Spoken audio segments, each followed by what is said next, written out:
Hello and welcome to the Florida Virtual School Counselor's mini recording on how to get your homeschooler set up with a Florida Virtual School account. The first thing you're going to want to do is visit our homepage at www.flvs.net. Once here, you'll go ahead and find the sign up link at the top of the page and click. This will open up a new window for you, and on this window you're going to see where it says welcome, let's get started. If your student is going to be homeschooling but has taken classes in the past as a Florida Virtual School student, they should not make a new account as a homeschooler. They'll want to go ahead and log into their previous account and update their physical school information to home education. But if they've never had a Florida Virtual School account and they're brand new, you're going to go ahead and on the left hand side here, click on New Students, Start Here. Once on this page, you're going to click on I live in Florida and select the county that you live in. I'm going to go ahead and just pick Alachua, it's first on the list. And then when you choose a student type, for your homeschooled student, it's going to be homeschool student. And click continue. You'll now be routed to the course catalog. Here is every single class that we now offer at Florida Virtual School. And you can refine your search if you just don't want to look at everything and kind of narrow it down for your specific students. Say that your child is a 6th grader and you're interested in just regular and advanced middle school classes. You can click on regular and advanced middle school classes and everything we have available will pop up for you.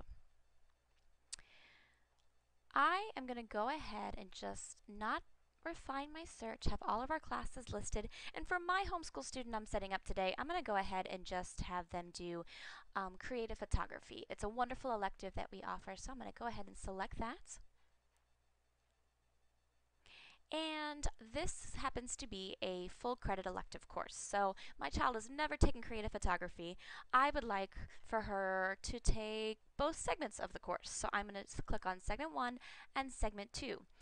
Students who are starting a brand new class that's a full credit are going to want to sign up for both segments at the same time. They're not going to be working on both segments at the same time. What will happen is they will start in segment 1 of the course, and upon completion of segment 1, they be moved into segment 2, keep the same teacher, no downtime, smooth transition. If you also notice right here, for this course it says materials required. You must have access to a digital camera. Cell phone cameras do not meet the requirement to take this course.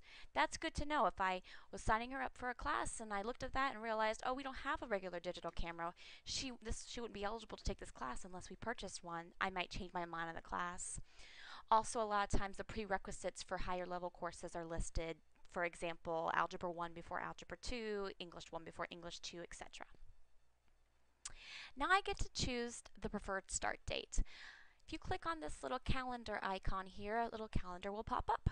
I want my child to start this course on the 28th. Now, sometimes our enrollment team will work very hard to make that be the first date, but it's called preferred start date because sometimes we don't have a teacher available that exact day, and it may take a few days to a week or two to get a teacher depending on the time of year and the course. And then I say continue. And it'll lead me to some survey questions about why I'd like my daughter to take this course. And for me, I'm going to choose support for home education instruction. And how did I hear about Florida Virtual School? Oh, of course, from parents and guardians that have just raved about how wonderful Florida Virtual School is, because it is. And I'm going to click on continue. Now it takes me to the backpack. The backpack shows the courses I've selected.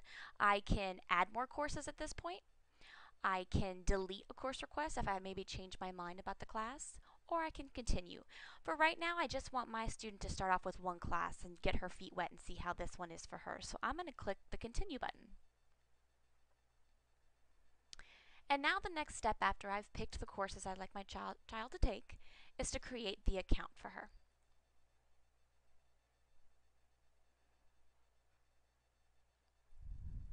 I'm going to go ahead and just make up some information. Jane Doe, email address janedoe@gmail.com, just so I can show you a couple more pages and keep going through this. Let's just pick a random date of birth real fast and a username, password.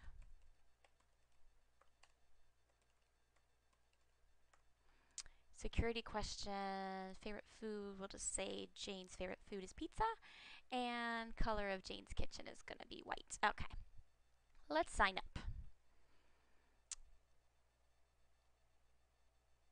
What doesn't like my email address? Probably because I made it up. I'll go ahead and put my email address in there because I know it's accurate. It's accurate. Gotta love our safeguards in there to make sure that people are giving us accurate emails so we can communicate with them. Okay, sign up.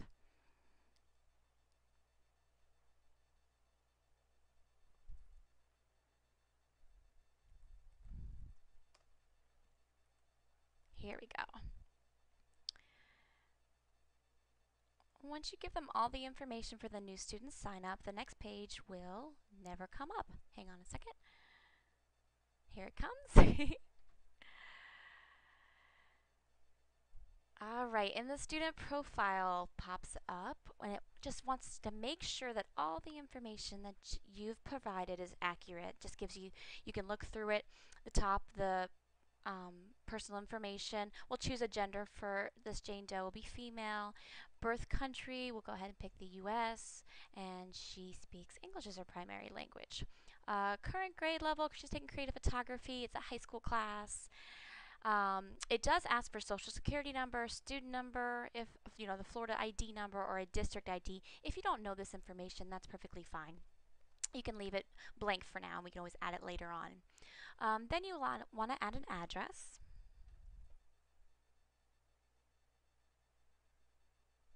And I'm actually probably going to stop at this point because I really don't want to make this account because it's not a real person. So at this point, you're going to add the address that's related to the student and linked to the student, and the telephone numbers. And if you see, for the telephone numbers, you can select. Of course, you can add more than one, and you can add even a fax number, a home, a cell, a work, or other. You can put a cell and then description. You can type in there mom's cell, student cell, whatever it is. You put the phone number, and then it asks if you can get text messages at this number, and you can say yes or no. You can add this phone number and then come back in and add a home number or student cell, father's cell, anything you want, any contact information you'd like the teachers in Florida Virtual School to have access to so that we can reach you.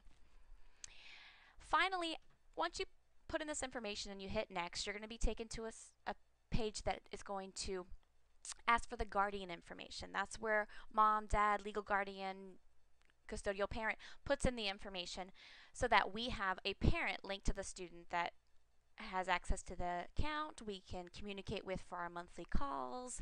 You can have access to communicating with the teachers and checking and monitoring your students' progress in their classes.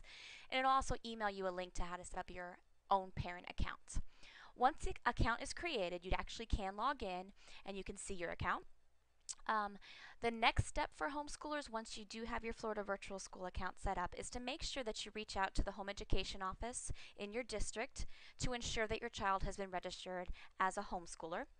Some districts, after you register, will electronically go into Florida Virtual School onto their district account and verify the student is now homeschooled, so we know at Florida Virtual School they're eligible to take classes. And other districts will send a letter to Florida Virtual School or provide you with a letter to get to us so that we can go ahead and sign your student up. Again, if any questions come up as you're making these accounts, we have a wonderful help desk you can reach out to anytime. You can reach out to them at 1-800-374-1430, or you can also call us at area code 407-513-3587. Our help center can help you create the account if you have questions and also get you linked up to a counselor if you'd like some more information about what courses are right for your student. Thank you so much and welcome to Florida Virtual School.